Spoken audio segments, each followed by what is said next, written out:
بنیادی مفہوم جو حمد میں ہے وہ شکر کا ہے، البتہ شکر پر اضافہ ہو جائے گا تعریف کا، تو شکر اور تعریف کو جب آپ جمع کر دیں گے تو وہ لفظ حمد بن جائے گا۔ ایک بات اور بھی نوٹ کر لیجئے، تعریف کا لفظ بھی عربی کا ہے۔ عربی میں تعریف کا لفظ اس معنی میں نہیں بولا جاتا جس معنی میں ہم اردو میں بولتے ہیں۔ عربی میں اس کے لیے لفظ ثنا ہے۔ ثنا کے کیا معنی ہے میں نے بتایا تھا آپ کو، دوہرا کرنا۔ کسی میں کوئی وصف ہے، آپ نے وہ وصف اس کے سامنے بیان کیا، گویا کہ اس کا وصف اس کی طرف لوٹ آیا۔ کسی پھول کی خوبصورتی ہے آپ نے بیان کی تو اس کے وصف کو اس کی طرف لوٹا دیا، تو یہ لوٹانا، دوہرانا، یہ اصل میں ثنا کا مفہوم ہے۔ تو ثنا یہ ہے کہ کسی کے حسن اور کسی کے کمال اور کسی کی خوبی کو بیان کیا جائے، یہ ثنا ہے۔ اور اگر اس سے کوئی خیر، کوئی نفع، کوئی بھلائی آپ کو پہنچی ہے تو اب یہ صرف ثنا نہیں ہوگا، یہ شکر ہو جائے گا۔ اور ان دونوں کو جب جمع کریں گے تو یہ ہے لفظ حمد۔ میں نے جب سورہ سبا کا درس یہاں شروع ہوا تھا، یاد ہوگا آپ کو، بڑی وضاحت کے ساتھ عرض کیا تھا کہ لفظ حمد کا ہمارے دین سے بڑا گہرا تعلق ہے۔ ہم اس امت کا نام ہی حمادون ہے، بہت حمد کرنے والے۔ ہمارے نبی اکرم صلی اللہ علیہ وسلم کے جو نام ہیں وہ اسی حمد کے مادے سے ماخوذ ہیں۔ قرآن مجید میں آپ کا نام محمد آیا، احمد آیا، اسمہ احمد۔ احمد بھی حمد سے تفضیل کا صیغہ ہے، محمد تحمید سے اسم مفعول ہے جس کی انتہائی حمد کی گئی ہو۔ حضور فرماتے انا حامد، انا احمد، انا محمد، میں حامد بھی ہوں، میں محمود بھی ہوں، میں محمد بھی ہوں۔ تو یہ تمام رسماں جو ہے آپ کے اکثر و بیشتر یہ اس لفظ حمد سے ماخوذ ہے۔ پھر یہ کہ جو مقام آپ کو ملنے والا ہے قیامت میں، اس کو قرآن نے نام دیا مقام محمودا، عسیٰ ان یبعثک ربک مقاما محمودا۔ کیا عجب کہ اے نبی آپ کو آپ کا رب مقام محمود عطا فرمائے۔ ایک حدیث میں آتا ہے کہ میدان حشر میں حضور اپنے بارے میں فرماتے ہیں لواء الحمد بیدی، اللہ کی حمد کا جھنڈا میرے ہاتھ میں ہوگا۔ اور جب وہ میدان حشر میں دربار خداوندی لگے گا تو حمد جو ہے اللہ تعالیٰ کی وہ میں کروں گا۔ اور اس روز کیونکہ پوری نوع انسانی کے گلے سرسبد آپ ہیں، آپ ہیں پوری نوع انسانی کے سردار، آپ ہیں گویا کہ حاصل انسانیت، لہذا دربار خداوندی میں مجھے شعر یاد آ گیا ہے امیر خسرو کا کہ خدا خود میر محفل بود اندر لامکاں خسرو، محمد شمع محفل بود شب جائے کہ من بودم۔ اب ایک لامکاں کی محفل کا یہ تذکرہ کر رہے ہیں تشبیہ کے انداز میں کہ اللہ تعالیٰ تو میر محفل تھے اور محمد صلی اللہ علیہ وسلم شمع محفل تھے۔ تو وہ کیفیت جو ہے کسی درجے میں ہوگی کہ اللہ تعالیٰ کی جب عدالت لگے گی اور نوع انسانی کھڑی ہوگی، اس وقت حمد کرنے والے ہوں گے اللہ کی محمد الرسول اللہ صلی اللہ علیہ وسلم۔ اور حضور فرماتے کہ اس روز جو میں حمد کروں گا اللہ کی وہ آج نہیں کر سکتا، اس لیے کہ اس وقت جو اور نئے نئے انکشافات ہوں گے عظمت خداوندی کے، تو ظاہر بات ہے کہ کسی چیز کی حمد اس انکشاف حقیقت کی نسبت ہی سے کی جا سکتی ہے کہ جو ہوا ہو کسی پر۔ تو نبی اکرم صلی اللہ علیہ وسلم فرماتے اس روز جو میں حمد کروں گا وہ آج نہیں کر سکتا۔ پھر یہ بھی ذہن میں رکھیے کہ معرفت خداوندی کے ضمن میں ہمیں یہ بات نبی اکرم صلی اللہ علیہ وسلم نے بتائی کہ التسبیح نصف المیزان والحمد للہ تملؤہ۔ تسبیح جو ہے کلمہ سبحان اللہ، اس سے میزان معرفت خداوندی نصف ہو جاتی اور الحمدللہ کے کلمے سے پر ہو جاتی۔ اور بعض روایات میں الفاظ آئے تملؤ ما بین السماوات والارض، آسمانوں اور زمین کا کل خلا جو ہے اس کلمہ الحمدللہ سے پر ہو جاتا ہے۔ تو یہ ہے اس لفظ حمد کی اہمیت۔ اور ایک بات میں نے اس وقت نوٹ کرائی تھی، آج پھر دوہرا رہا ہوں، عجیب مجھے نظر آیا قرآن مجید میں کہ ایک بالکل ایک جیسے وقفوں کے بعد وہ صورتیں آتی ہیں جو اس کلمہ الحمد سے شروع ہوتی ہیں۔ سورہ فاتحہ کے بعد ذرا چلیے گا آپ، تقریباً 6-7 پارے کے وقفے سے آپ کو ملے گی سورہ انعام۔ سورہ فاتحہ الحمدللہ رب العالمین سے، سورہ انعام الحمدللہ سے، پھر 15ویں پارے میں سورہ کہف شروع ہوگی الحمدللہ الذی انزل علی عبدہ الکتاب ولم یجعل لہ عوجا، پھر 22ویں پارے میں دو صورتیں یکجا مل جائیں گی، سورہ سبا اور سورہ فاطر، اور دونوں کا آغاز ہوا ہے کلمہ الحمدللہ سے۔ تو یہ ہے وہ کلمہ۔ اب آپ غور کیجئے اس سے شرک کی کس طرح جڑ کٹی۔ شرک کی تو بنیاد ہی یہ ہے کہ کسی شے میں آپ کو کوئی عظمت نظر آئی اور آپ کا دل جو ہے اس کی عظمت کے احساس سے جھک گیا، آپ کے اندر اس کی عظمت کا احساس اتنا پیدا ہوا کہ خود بخود دل جھک گیا۔ جب انسان اس حقیقت کو پا لیتا ہے کہ کسی میں کوئی عظمت نہیں ہے، عظمت کل کی کل صرف اللہ کے لیے، العظمت للہ، کسی شے کا کوئی حسن ہے ہی نہیں، حسن صرف اللہ کا ہے۔ سورج میں اپنا تو کچھ نہیں ہے، کوئی کمال اس کا ذاتی نہیں ہے، یہ تو اللہ کا مدیت کردہ ہے۔ چاند میں کوئی شے اپنی نہیں ہے، اللہ کی پیدا کردہ ہے۔ آگ میں کوئی وصف اپنا نہیں ہے کہ اسے اگنی دیوی مان لیں اور اس کے آگے ہاتھ جوڑ دیں، یہ اللہ نے اس میں وصف پیدا کیا۔ پانی کی کوئی تاثیر اپنی نہیں کہ اسے جل دیوتا قرار دے کر اس کے آگے ہاتھ جوڑ کر کھڑے ہو جائیں، اس میں کوئی تاثیر ہے تو اللہ کی پیدا کرتا ہے۔ پھول میں حسن اپنا نہیں ہے، اللہ کا پیدا کرتا ہے۔ تعریف پھول کی کرتا ہے وہ کہ جو بڑا ہی ظاہر بین ہے، جو حقیقت بین انسان ہے، وہ پھول کی خوبصورتی کو دیکھے گا اور اس کی زبان سے الفاظ نکلیں گے سبحان اللہ، اللہ پاک ہے۔ ذرا دیکھیے کتنی عجیب بات ہے۔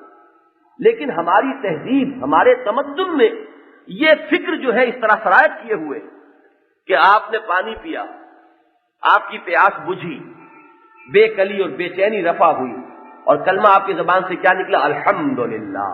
پانی کی تعریف نہیں ہے، پانی میں کوئی وصف نہیں ہے، یہ وصف اللہ کا ہے، تعریف اللہ کی۔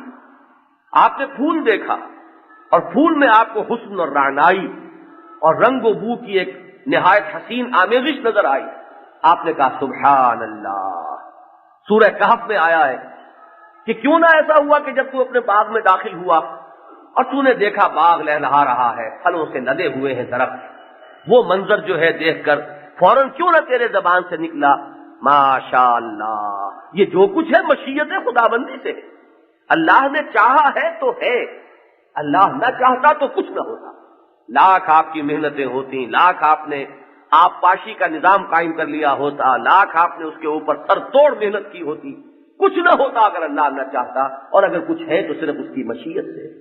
لولا اذ دخلت جنتک قلت ما شاء اللہ، کیوں ایسا نہ ہوا کہ جب تو اپنے باغ میں داخل ہوا تو نے اسے دیکھا لدے پھدے ہوئے پھلوں کے ساتھ، تو تیری زبان سے کلمہ نکلتا ما شاء اللہ۔ تو اب یہ تمام کلمات جو ہیں یہ در حقیقت شرک کا سر کچلنے والے کلمات ہیں۔ یہ دوسری بات ہے کہ وہ صرف ایک عادت ثانیہ بن جائے، سبحان اللہ، الحمدللہ اور ماشاء اللہ اور انشاءاللہ آپ کی زبان سے نکلتا رہے صرف تکیہ کلام کی حیثیت سے، اور اس کی حقیقت کا کوئی انعکاس آپ کے احساسات میں نہ ہو، تب تو بات دوسری ہے۔ لیکن اگر کسی درجے میں بھی اس کا پرتو انسان کے باطن پر پڑ رہا ہو، یہ کلمات ادا ہو رہے ہوں ایک گہرے تاثر کے ساتھ، تو آپ یہ سمجھ لیجئے کہ شرک کی جڑ کٹ گئی۔ اب کسی اور کے لیے کیا باقی رہ گیا؟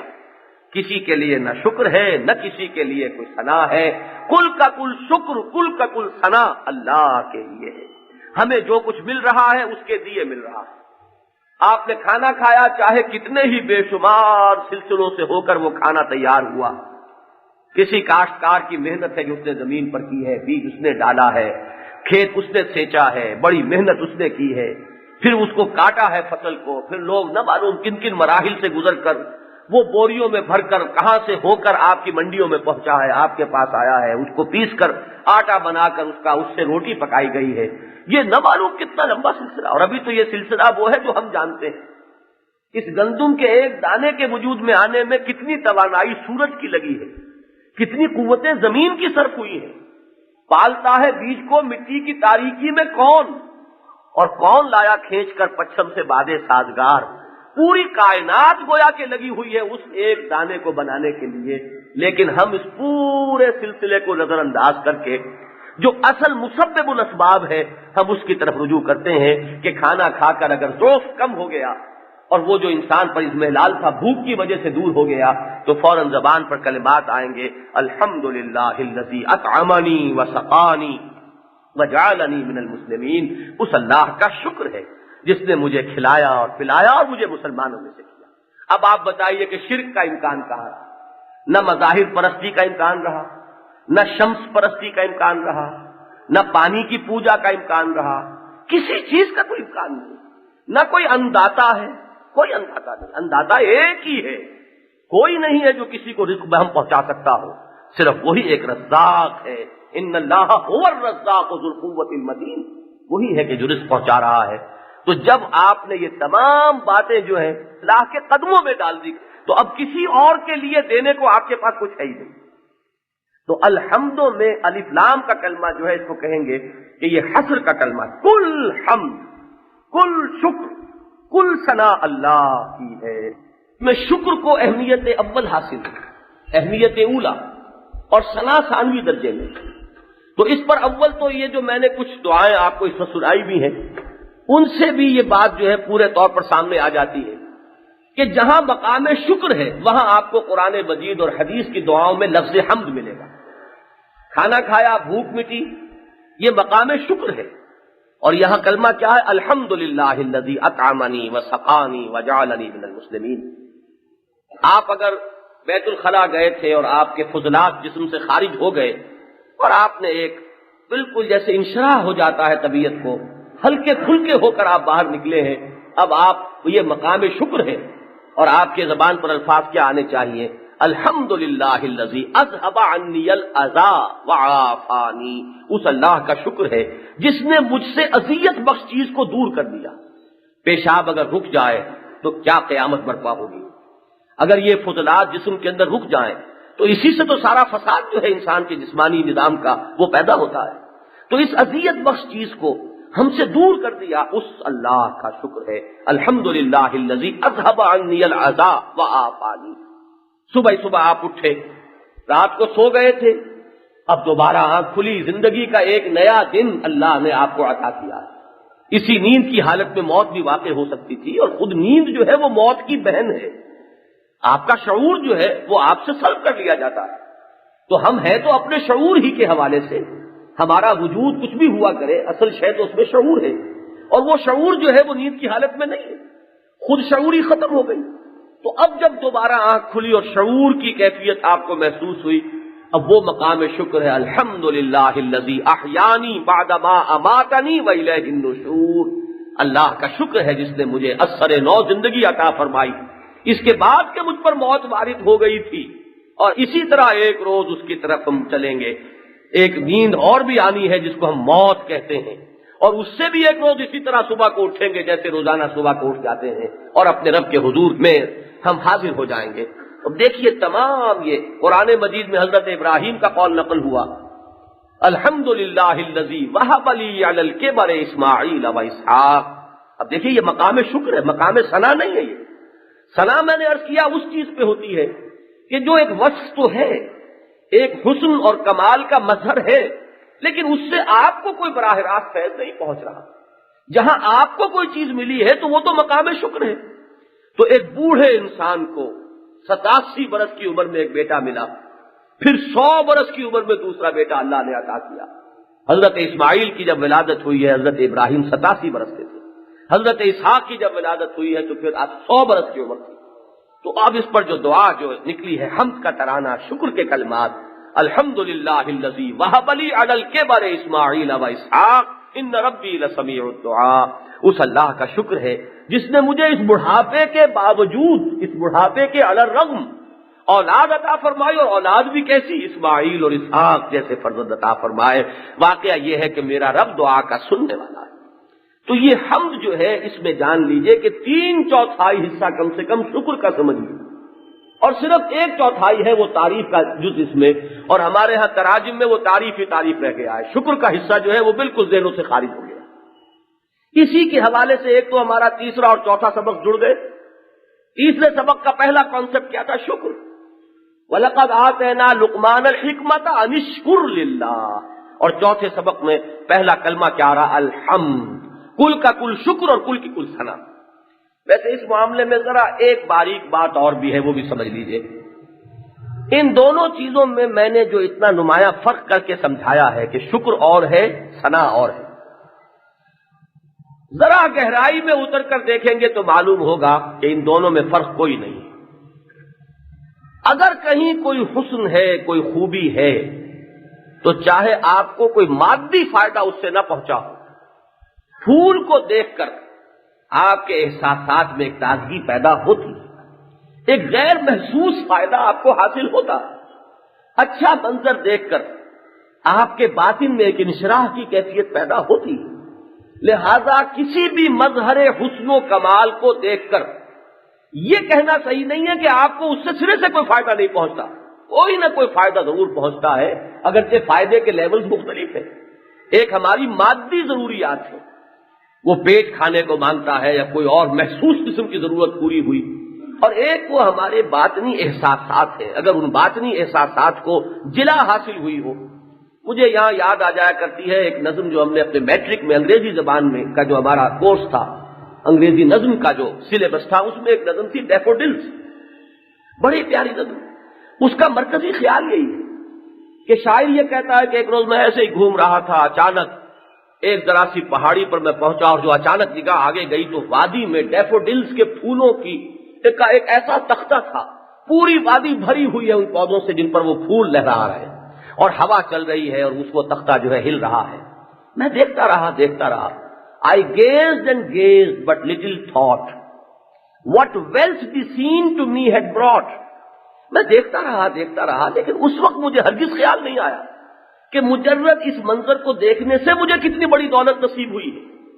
For oft when on my couch I lie in vacant or in pensive mood, they flash upon that inward eye which is the bliss of solitude, and then my heart with pleasure fills and dances with the daffodils۔ کبھی ایسا ہوتا ہے کہ طبیعت پر افسردگی سی ہوتی ہے، انسان جو ہے وہ کسی خیال میں کوئی بہت ہی زیادہ جو ہے سرفگندہ ہوا ہے، اس وقت وہ کہتا ہے جب میں اس طرح کی ایک افسردگی کی کیفیت میں مبتلا ہوتا ہوں تو اچانک وہ منظر میری نگاہوں کے سامنے آتا ہے، اور اس کی میری طبیعت پر اس کا ایسا اثر ہوتا ہے کہ میرا دل بھی پھر جس طرح وہ ڈیفوڈلز جو ہیں وہ ہوا میں رقص کر رہے تھے، اسی طرح میرا دل بھی اس غم کی کیفیت سے نکل کر ایک انبساط اور خوشی کا احساس کرنے لگتا ہے۔ تو یہ غیر محسوس ایک دولت تھی جو ملی، اگرچہ کوئی محسوس بات نہیں تھی کہ جو حاصل ہوئی۔ لہذا یہاں ذرا اگر گہرائی میں اتر کر دیکھا جائے تو شکر اور ثنا ایک ہو جائیں گے، اور جہاں جا کر یہ شکر اور ثنا ایک ہو جاتے ہیں وہی کلمہ حمد ہے۔ الحمدللہ رب العالمین، کل شکر، کل ثنا، کل تعریف، کل حمد اللہ کی ہے۔ اب یہ لام جو للہ میں آیا ہے اس پر بھی غور کر لیجئے۔ لام حرف جار ہے، بہت سے معنی عربی میں دیتا ہے، لیکن یہ کہ یہاں دو معنی ضرور ذہن میں رکھیے۔ ایک تو یہ کہ کل تعریف اللہ ہی کے لیے ہے، اسی کو اس کا حق پہنچتا ہے، مستحق وہی ہے۔ دوسروں کو تو ہم دے سکتے ہیں کچھ جو اللہ دلوا دے، جیسے آیت الکرسی میں ہے کہ کل علم اللہ کے پاس ہے، ہاں اس میں سے جتنا وہ کسی کو دے دے، لا یحیطون بشیء من علمہ الا بما شاء۔ تو شکر اصل میں تو اللہ کے لیے ہے، البتہ اللہ نے ہی اگر کہہ دیا ہے کہ کچھ شکر اپنے والدین کا بھی کیا کرو، کچھ شکر اپنے اساتذہ کا بھی کیا کرو، کچھ شکر جس سے کوئی خیر تمہیں حاصل ہو جائے، جس سے تمہیں کوئی نیکی کا کلمہ میسر آ جائے، جس نے تمہارا رخ کسی بھی درجے میں کسی بھلائی کی طرف موڑ دیا ہو، ان سب کا بھی شکر کیا کرو۔ تو یہ شکر ہم دے رہے ہیں اس لیے کہ اللہ نے اس کا حکم ہمیں دے دیا، انشکر لی ولوالدیک، شکر کرو میرا اور اپنے والدین کا۔ حالانکہ وہاں ساری بات والدین کے بارے میں تھی۔ وَوَصَّيْنَا الْإِنسَانَ بِوَالِدَيْهِ حَمَلَتْهُ أُمُّهُ وَهْنًا عَلَى وَهْنٍ وَفِصَالُهُ فِي عَامَيْنِ أَنِ اشْكُرْ لِي وَلِوَالِدَيْكَ، لیکن اللہ تعالیٰ نے اس حقیقت کو مقدم رکھا کہ شکر ہے تو اصلاً میرا۔ والدین کے دل میں یہ محبت کس نے ڈالی؟ یہ ماں جو رات رات بھر جاگ رہی ہے، یہ کس نے یہ شفقت اس کے دل میں پیدا کر دی؟ جیسے اس زمین میں رویدگی پیدا کرنے والا میں، پالتا ہے بیج کو مٹی کی تاریکی میں کون، اسی طرح ماں کے دل میں وہ شفقت کے جذبات پیدا کرنے والا میں ہوں۔ لہذا شکر میرا مقدم ہے، اصل میں تو شکر میرا ہے۔ انشکر لی ولوالدیک، البتہ میرے طفیل، یہ شکر جو ہے اوروں کے اندر بھی تقسیم ہو جائے گا۔ اسی طریقے سے تعریف تو کل اللہ کی ہے، اسی کو سزاوار ہے۔ البتہ یہ کہ مجازن ہم اگر پھول کی تعریف کر دیں تو ٹھیک ہے، وہ کفر نہیں ہو جائے گا، لیکن ذہن میں یہ رہے کہ اصل تعریف اللہ کی ہے۔ یہ تو مجاز کے پردے ہیں کہ اس پھول میں ہمیں معمور ہو رہا ہے عالم میں نور تیرا، از ماہ تاب ماہی سب ہے ظہور تیرا، یا جو بھی خیر ہے، جو خوبی ہے، جو بھی کہیں کمال ہمیں نظر آ رہا ہے، وہ سب کا سب اللہ کا ہے، کسی شے کا کوئی کمال نہیں۔ میں نے جیسا کہ عرض کیا، یہ جڑ کاٹ دینے والا کلمہ ہے ہر نوع کے شرک کا۔ الحمدللہ رب العالمین، شکر کل کا کل، ثنا کل کی کل اللہ ہی کے لیے ہے اور اللہ ہی کی ہے، فی الواقع بھی اسی کی ہے، اس میں سے جس کو وہ جتنا دلوا دے یہ اس کے اختیار میں ہے۔ اب رب کے لفظ کو سمجھیے، اللہ کے بارے میں اب 3 آ رہی ہیں اس کی، اس کو نعت بھی کہہ دیتے ہیں، عربی زبان میں صفت بھی کہتے ہیں، نعت بھی کہتے ہیں۔ ہمارے ہاں نعت کا لفظ عام ہو گیا ہے، حضور کی صفات جب ہم بیان کرتے ہیں تو وہ نعت ہے۔ نعت عربی گرامر کا ایک عام لفظ صفت، صفت موصوف، نعت منعوت، جس چیز کی صفت بیان کی جائے وہ منعوت ہے اور نعت صفت ہے۔ اللہ کے لیے یہاں پر 3 صفات آ رہی ہیں۔ سب سے پہلی صفت یہ ہے کہ وہ رب العالمین ہے، تمام جہانوں کا رب۔ اب اس میں 2 الفاظ جاننے ہوں گے، رب کسے کہتے ہیں، عالمین کسے کہتے ہیں۔ رب کا جو بنیادی مفہوم ہے عربی زبان میں وہ مالک کا ہے، اور دوسرا بنیادی مفہوم ہے پرورش کرنے کا۔ را، با اور یا، اردو میں ہم کہیں گے رے، بے اور یہ، اس کا مادہ عربی زبان میں آتا ہے کسی چیز کو تربیت دینا، بڑھانا، نشو و نما دینا، پروان چڑھانا۔ اور رے، بے اور بے یہ بھی اس کے بالکل قریب ہے۔ قریب المادہ جو الفاظ ہوتے ہیں وہ مفہوم میں بھی بہت مشابہ ہوتے ہیں۔ تو رے، بے اور یہ جس سے تربیت بنا ہے، اسی طرح رے، بے اور بے جس سے یہ رب بنا ہے، یہ بڑے ایک دوسرے سے مشابہ ہیں۔ تو رب وہ ہے کہ جو ہر چیز کو نشو و نما دے رہا ہے، پال رہا ہے، پوس رہا ہے، اس کے لیے پروردگار، پرورش کنندہ یہ فارسی میں ہوگا، اور پالن ہار یہ ہندی میں ہوگا۔ آپ دیکھیں گے ہمارے جو ابتدائی ترجمے ہیں اردو کے، اس میں ہندی الفاظ کافی ہیں، شاہ عبد القادر کے ترجمے میں بھی اور شاہ رفیع الدین کے ترجمے میں بھی، کیونکہ وہ آپ سوچئے کہ آج سے 250 برس پہلے کی اردو ہے۔ اس وقت کی اردو میں اگر ولی دکنی کی اردو آپ دیکھیں جو اس سے بھی پہلے کی ہے، تو اس میں تو آپ کو 75% ہندی کے الفاظ مل جائیں گے، بلکہ ان کی ترکیبیں، اس کا انداز جو ہے وہ بالکل ہندی کا سا ہوگا۔ تو رفتہ رفتہ اصل میں ہوا ہے کہ اردو زبان میں ووکیبلری جو ہے وہ فارسی اور عربی کی جو ہے وہ غالب آئی ہے، اور ہندی الفاظ آہستہ آہستہ نکل گئے۔ تو پالن ہار یہ آپ کو لفظ مل جائے گا۔ تو یہ لفظ جو ہے پالن ہار، پروردگار، پرورش کنندہ، وہ کہ جو کسی ہر شے کو اس کے جو پوٹینشیلٹیز ہیں اس کے اندر، ان کو تدریجاً نشو و نما دے کر اس کے مقام تکمیلی تک پہنچانے والا ہے، وہ رب ہے۔ اور جو رب ہوگا وہی مالک ہوگا۔ الا لہ الخلق والامر، موٹی سی بات ہے، جو خالق ہے اسی کو اختیار ہے اس کا کہ وہ اس شے کے بارے میں حکم دے کہ اسے کیا کرنا ہے اور کیا نہیں کرنا ہے۔ تو جس شخص نے پرورش کی ہے، جو پالن ہار ہے، جو پروردگار ہے، وہی مالک بھی ہے۔ تو لفظ رب جو ہے مالک کے مفہوم میں بھی آتا ہے، چنانچہ رب البیت، رب الدار، یہ کہیں گے گھر کا مالک، گھر کا آقا، صاحب البیت، وہ رب البیت ہے۔ تو یہ لفظ جو ہے رب، اسی معنی میں اصل میں دعویٰ کیا تھا فرعون نے، انا ربکم الاعلی۔ دیکھیے اتنا احمق وہ بھی نہیں تھا کہ وہ یہ سمجھتا ہو اور یہ دعویٰ کرتا ہو کہ میں آسمانوں اور زمین کا خالق ہوں، ایسا پاگل تو نہیں تھا۔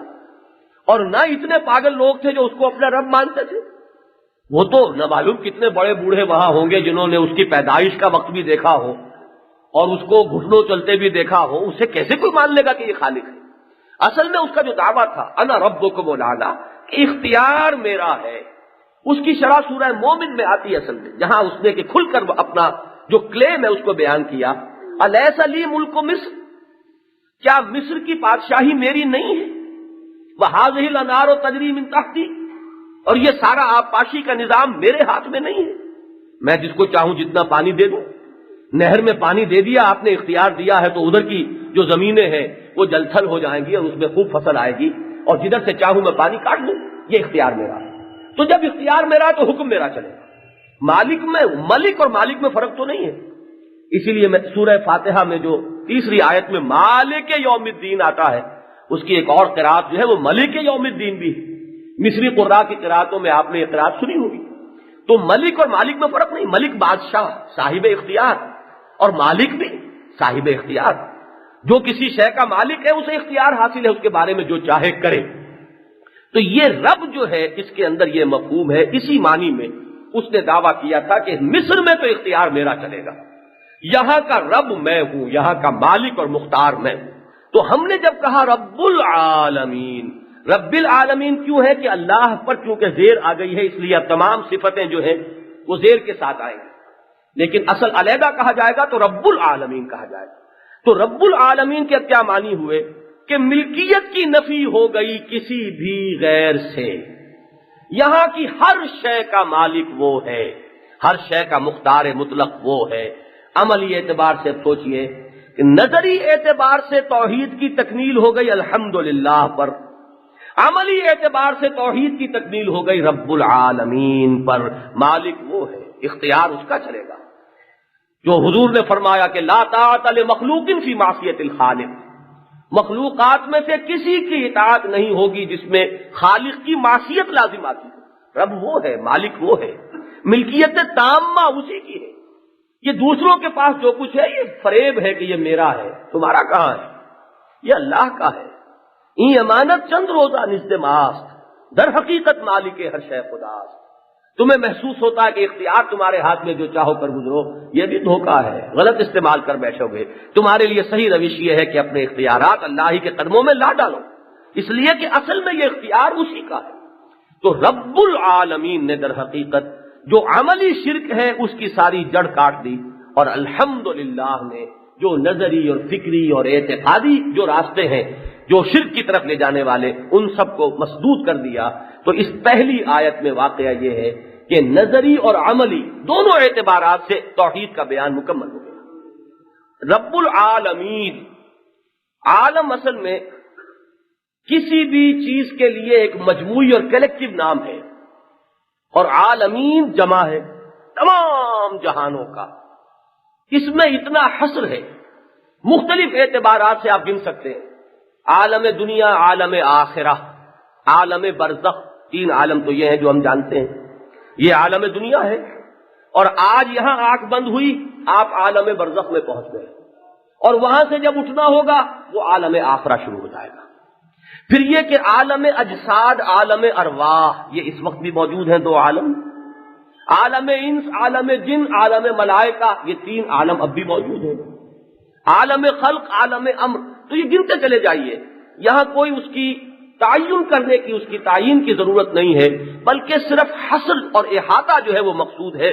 تمام جہانوں کا مالک اور پروردگار ہے اللہ، اور کل حمد اور کل ثنا اسی کی ہے، الحمدللہ رب العالمین۔ تو اب آپ غور کیجئے، واقعتاً اگر یہ شعور کی گہرائیوں میں سے یہ کلمہ ابھرے، یہ پہلی آیت ہی اگر زبان سے ابھری ہو، نکلی ہو، لیکن نکلی ہو شعور کی گہرائیوں سے، صرف زبان پر ٹیپ ریکارڈ کی طرح کا جو ہے کہ ایک چیز جو ہے اس کے زبان ہی کے اوپر ہے اور وہیں سے وہ ادا ہو جاتی ہے، نہیں، بلکہ انسان کے احساسات اور شعور کی گہرائیوں سے ابھرے، تو شرک کی تمام صورتوں کا یہاں ابطال ہو گیا۔ شرک کا سد باب کرنے کے بعد، شرک بہرحال چونکہ ایک منفی پہلو ہے، اب جو اگلی آیت ہے اس میں اللہ تعالیٰ کی جو مثبت صفت ہے، بلکہ میں صحیح لفظ مجھے استعمال کرنا چاہیے، جو مثبت صفات ہیں اس کی صفات محمودہ، ان میں سے جو چوٹی کی صفت ہے وہ صفت رحمت ہے، اور اس صفت رحمت سے دو اللہ کے نام ہیں جو اس ایک آیت میں آ گئے، الرحمن الرحیم، دونوں پر زیر آ رہی ہے۔ وجہ کیا ہے؟ یہ وہی اللہ کے لیے بطور صفات آ رہے ہیں یہ نام، اللہ پر چونکہ لام حرف جار کی وجہ سے زیر آ گیا، الحمدللہ رب العالمین الرحمن الرحیم مالک یوم الدین، یہ زیر چلتا چلا جائے گا۔ اس لیے میں نے آپ سے عرض کیا تھا کہ یہ سبارڈینیٹ کلازز ہیں، اصل میں پرنسپل کلاز جو ہے وہ پہلی آیت ہے الحمدللہ رب العالمین، اور یہ باقی جو دو آیات ہیں یہ اس کے تابع آ رہے ہیں۔ رحمان اور رحیم، ان دونوں کا مادہ ایک ہی ہے، رحمت۔ سب سے پہلے تو اس رحمت کی جو اہمیت ہے اس کو جان لیجئے۔ سب سے زیادہ انسان محتاج جو ہے وہ اللہ تعالیٰ کے رحم اور اللہ کی رحمت کا ہے۔ اللہ تعالیٰ نے واقعہ یہ ہے کہ اگر کسی سے حساب لے لیا جیسا کہ حساب لینے کا حق ہے تو وہ مارا گیا، جس کا حساب لیا گیا وہ گیا، اس لیے کہ اللہ تعالیٰ کی کس کس نعمت کو ہم اکاؤنٹ فار کریں گے۔ فَبِأَيِّ آلَاءِ رَبِّكُمَا تُكَذِّبَانِ، بعض احادیث میں سمجھانے کے لیے ان چیزوں کو تمثیل کے پیرائے میں، واقعے کے پیرائے میں اس طرح بیان کیا گیا ہے کہ ایک شخص بہت ہی عابد اور بہت زاہد اور سال ہا سال کی عبادت اس کی تھی، اسے کچھ تھوڑا سا غرہ ہو گیا، کچھ غرور ہو گیا، کچھ ظلم ہو گیا، میں نے تو بڑی عبادت کی ہے، اللہ نے اس کو امتحان میں ڈالا، ایک وقت میں کوئی ایسی کیفیت ہوئی کہ شدید پیاس سے دوچار ہو گیا، پانی کہیں نہیں، اس وقت پھر کوئی آتا ہے، کوئی فرشتہ امتحان کی غرض سے، اور کہتا ہے یہ 2 گھونٹ پانی، لیکن ساری جو اب تک کی عبادت ہے وہ دو گے تو یہ 2 گھونٹ پانی میں دوں گا، اور جان پر جو بنی ہوئی تھی اس وقت اس نے اپنی کل عبادت جو ہے اس کا سودا کر لیا اس 2 گھونٹ پانی کے بس۔ اور یہ ہم اپنے اوپر طاری کر کے سوچ سکتے ہیں، جب جان پر بنی ہوتی ہے انسان کے، ہوا اگر نہ ہو تھوڑی دیر کے لیے حبس شدید ہو جائے جان پر بن جائے، اس وقت ہمیں محسوس بھی نہیں ہوتا کہ ہوا بھی کوئی نعمت ہے، لیکن ذرا اس ہوا کا پریشر کم ہو جائے، وہ جو ہوائی جہاز میں جو لوگ سفر کرتے ہیں وہ ہر مرتبہ یہ سنتے ہیں وارننگ، اگر سفر کے دوران، فلائٹ کے دوران کہیں ہوا کا توازن بگڑ جائے تو ہم نے آکسیجن کا اہتمام کیا ہوا ہے، ذرا سا اگر اس کے اندر دباؤ کم ہو جائے جان پر بن جائے گی۔ معلوم ہوگا کتنی بڑی نعمت ہے یہ ہوا، جس کی کوئی قیمت نہیں ہے، جس کو آپ خریدتے نہیں ہیں کچھ دے کر۔ یہ پانی کتنی بڑی نعمت ہے، یہ ایک ایک ہمارا جوڑ جو چل رہا ہے، اس کا چلنا کتنی بڑی نعمت ہے اللہ تعالیٰ کی طرف سے، اور کتنا بڑا احسان ہے اس کا۔ حضور فرماتے ہیں وہ 80 کا عدد آیا ہے، وہ بھی صرف ایک تذکرے کے طور پر کہ انسان کے جسم میں اتنے جوڑ ہیں اور ہر جوڑ کی صحت و درستی پر اس کے ذمے ایک شکر واجب ہے۔ کتنا شکر ہم کریں گے۔ ایک جگہ پر یہ جو شیخ سعدی نے اس کو بیان کیا وہ میں سمجھتا ہوں واقعہ یہ ہے کہ اس موضوع پر وہ حرف آخر ہوگا۔ وہ کہتے ہیں کہ ہر سانس جب انسان کے جسم کے اندر جاتا ہے وہ موجب تقویت ہوتا ہے، آکسیجن گئی، اسی آکسیجن کو آپ برن کریں گے آپ کو انرجی ملے گی، اور جب وہ سانس باہر نکلتا ہے تو وہ کاربن ڈائی آکسائڈ اور نہ معلوم کیا کیا کچھ لے کر نکل رہا ہے، یہ جسم کی صفائی کا ذریعہ بن رہا ہے۔ پس بر ہر نفس 2 شکر واجب است، لہذا ہر سانس پر 2 مرتبہ شکر کرنا واجب ہے عضو عقل۔ تو اب آپ سوچئے اگر اللہ تعالی حساب لینے پر آ جائے، اسی لیے وہ دعا اللہم حاسبنا حسابا یسیرا، پروردگار ہم سے آسان حساب لیجو، ہم تیری فضل اور تیری رحمت کے امیدوار ہیں، اپنے عمل پر ہمارا تکیہ نہیں۔ تو رحمت وہ شے ہے جس کے بارے میں حضور نے فرمایا صلی اللہ علیہ وسلم کہ کوئی شخص بھی اپنے عمل اور اپنے نیکی کی وجہ سے جنت میں داخل نہیں ہو سکے گا جب تک کہ رحمت خداوندی دستگیری نہ کرے۔ اور کسی صحابی نے بڑی ہمت اور جرأت کا ثبوت دیا کہ پوچھ لیا، سوال حضور سے کر لیا کہ کیا حضور آپ بھی؟ آپ نے فرمایا ہاں میں بھی۔ اب آپ سوچئے کہ اگر محمد الرسول اللہ صلی اللہ علیہ وسلم کا یہ معاملہ ہے تو ہما شما تک کہاں کوئی بات پہنچے گی کہ ہم اپنے عمل پر نازاں ہو جائیں۔ ہمیں تو اگر تکیہ ہے تو وہ صرف رحمت پر۔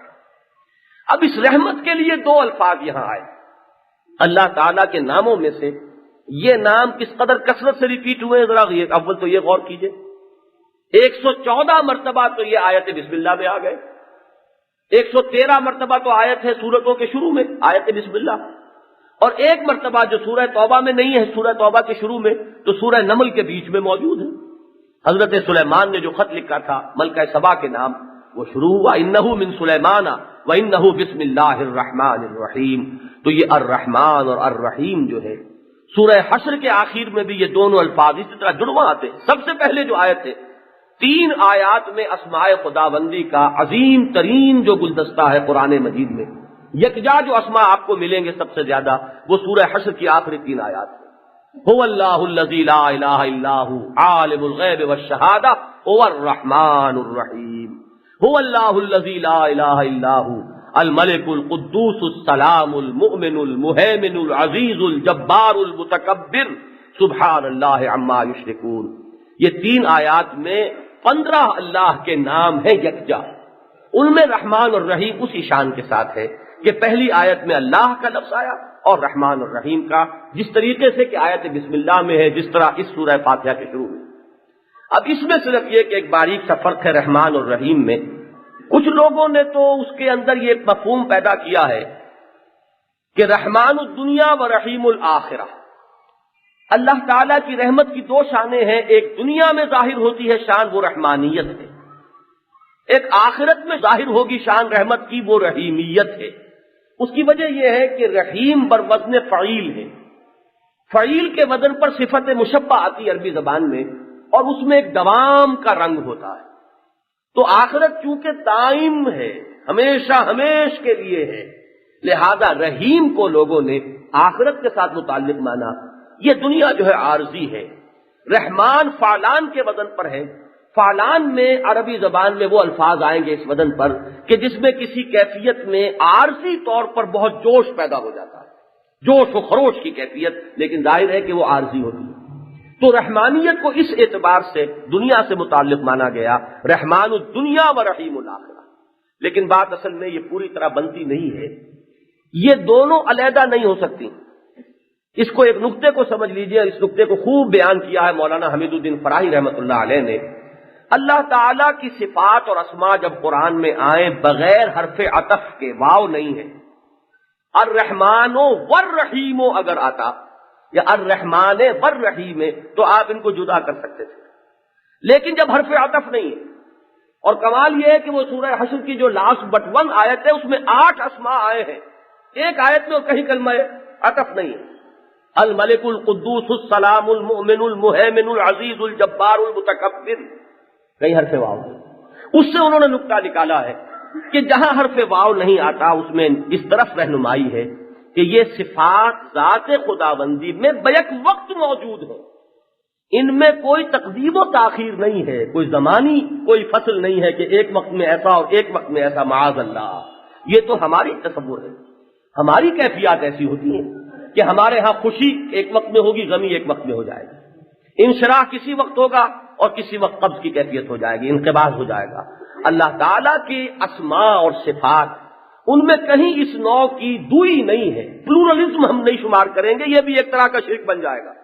اللہ کی ذات واحد ہے اور بآن واحد اس کی تمام صفات اس میں بیک وقت موجود ہیں۔ تو رحمان اور رحیم کا کوئی وہ مفہوم ہمیں تلاش کرنا ہوگا جس میں علیحدہ علیحدہ زمانی یا کوئی کیفیاتی جو ہے وہ بود اور فصل والا معاملہ نہ ہو، بلکہ بیک وقت وہ کیفیت تسلیم کی جائے۔ لہذا اس موضوع پر بھی اب آئندہ باقی بات جو ہے عرض کروں گا۔